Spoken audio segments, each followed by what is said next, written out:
O ble daeth y Rufeiniaid? Chi siŵr o fod yn meddwl yr Eidal wrth gwrs. Roedd milwyr o'r Eidal yn Myddin Rhufain, ond roedd milwyr o wledydd eraill hefyd, o bob gornel o'r ymerodraeth Rhufain. Yma yng Nghaerllion, ni'n gwybod bod teuluoedd wedi ddod o'r Almaen, Ffrainc ac Affrica. Ni'n gwybod hyn oherwydd y cerrig beddi yn yr amgueddfa. Mae'r garreg hwn wedi osod gan Julia, yw teulu o Gwlad y Belg.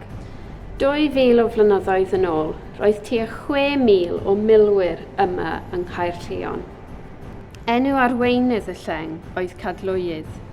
Ydych chi'n synnu fod Rufeinwr o Affrica yn arfer bod yn gadlwydd yma yng Nghaerllion?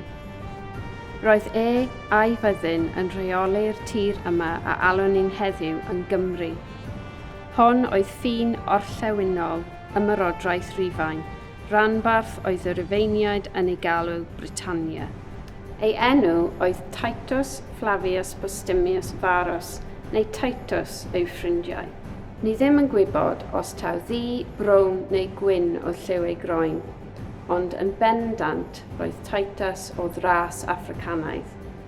Roedd yn rheoli'r lleng 240 mlynedd cyn Crist. Ar ôl gadael Caerllion, aeth Titus ymlaen i wneud swydd bwysig yn Rhufain.